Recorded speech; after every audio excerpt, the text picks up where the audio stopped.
আমরা আজকে এই ভিডিওতে দেখব যে ইন্ডিয়া বাংলাদেশের মধ্যে যে ক্রাইসিস চলছে তার ফলে ইন্ডিয়ান ইকোনমির ওপরের কি প্রভাব পড়তে পারে। আপনি তো নিউজ চ্যানেল, সোশ্যাল মিডিয়া সব জায়গা থেকে জানতে পেরেছেন যে দুটো দেশের মধ্যে কি চলছে, কিন্তু আজকে আমরা এর ইকোনমিক এফেক্ট কি হতে পারে সেটা নিয়ে আলোচনা করব। ইন্ডিয়া বাংলাদেশের থেকে কি কি ইম্পোর্ট করে, বাংলাদেশ ইন্ডিয়াকে কি এক্সপোর্ট করে, কতগুলো প্রজেক্টে আমরা একসাথে কাজ করছি, এমন কি কি প্রজেক্ট আছে যেগুলোর স্ট্র্যাটেজিক ইম্প্যাক্ট প্রচুর ইম্পর্টেন্ট।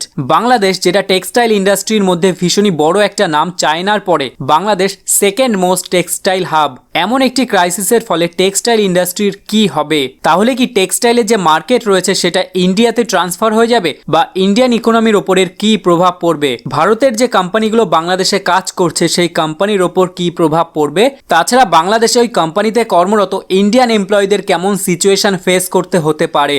ওকে, আমরা বাংলাদেশ থেকে মোট $1.8 বিলিয়ন অর্থাৎ প্রায় 15,000 কোটি টাকার প্রোডাক্ট ইম্পোর্ট করে থাকি। এই প্রোডাক্টগুলোর মধ্যে 5টা ইম্পর্টেন্ট প্রোডাক্ট হলো রেডিমেড গার্মেন্টস, যার ভ্যালু $600 মিলিয়ন অর্থাৎ প্রায় 5,000 কোটি টাকা। রেডিমেড গার্মেন্টস ছাড়াও টেক্সটাইলে যেই সমস্ত মেটেরিয়ালস আমাদের ইম্পোর্ট করতে হয় তার ভ্যালু প্রায় $325 মিলিয়ন।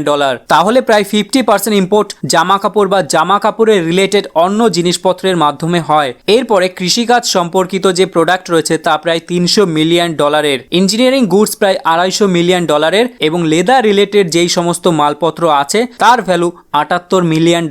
কিন্তু এখানে একটা জিনিস খেয়াল করে দেখবেন যে খুব বিশাল পরিমাণে ইম্পোর্ট ইন্ডিয়া করে না, যে বাংলাদেশের উপর ডিপেন্ডেন্সি অনেক বেড়ে যাবে। তাহলে এটা তো আমরা বুঝতে পারলাম যে এই ক্রাইসিসের ফলে ইম্পোর্টের ওপর তেমন কোনো প্রভাব পড়বে না। তো এবার আমরা দেখব যে এক্সপোর্ট নিয়ে এই দুটো দেশের মধ্যে কি প্রভাব পড়তে পারে। বাংলাদেশে ইন্ডিয়া থেকে প্রায় $11 বিলিয়ন এক্সপোর্টেড প্রোডাক্ট যায়, যা প্রায় 90,000 কোটি টাকার সমান।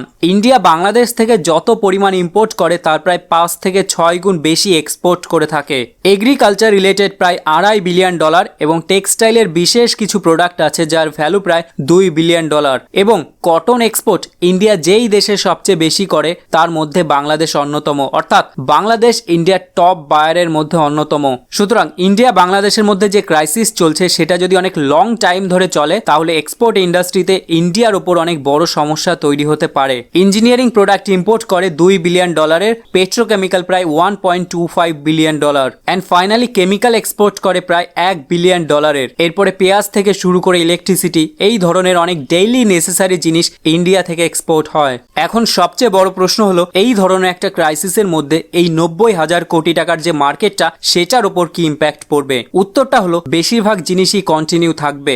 ইন্ডিয়ার ওভারঅল এক্সপোর্টেড এর একটা ডেটা দ্য ইকোনমিক টাইমসে পোস্ট করেছে, সেখানে দেখা যাচ্ছে যে মাত্র 2.6% মতো ইন্ডিয়া থেকে বাংলাদেশে এক্সপোর্ট হয় প্রোডাক্ট। ফলে এর থেকে অর্ধেকেও যদি নেমে আসে তাহলেও সেটার খুব বাজে একটা প্রভাব পড়বে না। কিন্তু সবচেয়ে বেশি ভাবার যে জিনিসটা সেটা হলো ইন্ডিয়া বাংলাদেশের মধ্যে যে ভবিষ্যতের অনেকগুলো প্রজেক্ট স্যাংশন হয়ে রয়েছে সেগুলোর উপর প্রচুর বাজে প্রভাব পড়বে। আমরা এই সবচেয়ে বড় এক্সাম্পল দেখতে পারি, মালদ্বীপের সঙ্গে ইন্ডিয়ার একটা ভালো সম্পর্ক ছিল, কিন্তু ওই দেশের সরকার যখন চেঞ্জ হলো তখন অন্যরকম একটা রিলেশন তৈরি হলো দুই দেশের মধ্যে, যেটা আমরা সবাই জানি। এই একই জিনিস ইন্ডিয়া এবং বাংলাদেশের মধ্যেও দেখা যেতে পারে ভবিষ্যতে। এটা ভালো করে বুঝবেন, বাংলাদেশ ইকোনমির সবচেয়ে বড় স্তম্ভ অর্থাৎ ব্যাকবোন হলো টেক্সটাইল ম্যানুফ্যাকচারিং। বাংলাদেশের 85% ফরেন এক্সচেঞ্জেস সেটা শুধুমাত্র গার্মেন্ট ইন্ডাস্ট্রি থেকেই আসে।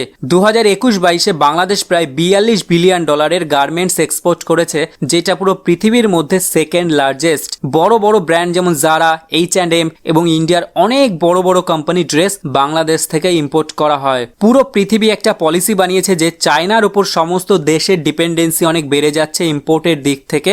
সেই ক্ষেত্রে বাংলাদেশের উপর ডিপেন্ডেন্সি অনেকটা বাড়িয়ে দিতে চাইছে, তার কারণ সেই দেশের টেক্সটাইল ইন্ডাস্ট্রিকে পুরো পৃথিবী মিলে বড় বানাতে চাইছে।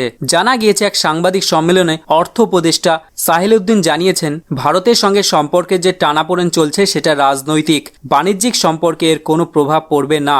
ব্যবসায়ীরা যারা পণ্য বিক্রি করছেন তারা রাজনীতিবিদদের বক্তব্যে যেন বিভ্রান্ত না হন, তারা পণ্য বেচেই যান সেই দিকে খেয়াল রাখতে হবে। যেখান থেকে বাংলাদেশ কম দামে পণ্য পাবে সেখান থেকেই কিনবে। ভারত ভারত, মায়ানমার এবং ভিয়েতনামের কাছ থেকে চাল আমদানির কথা চলছে। বিশ্ব বাজারে সয়াবিনের দাম অনেক বেড়ে গিয়েছে, যে কারণে বাজারে কিছুটা সংকট চলছে। বাংলাদেশ ব্যাংকের রিজার্ভ থেকে $24 বিলিয়ন দেশের বাইরে চলে গিয়েছে, যে কারণে ব্যাংকের আমানত বাড়ছে না। নিত্য পণ্যের দাম ঊর্ধ্বগতি, জিনিসপত্রের দাম কমছে না, কারণ রাজনৈতিক চাঁদাবাজি সিন্ডিকেট এখনও সেখানে সক্রিয়। তবে আগামী বছরের জুনের মধ্যে মুদ্রাস্ফীতি অর্থাৎ ইনফ্লেশন 7% নিচে নেমে আসবে।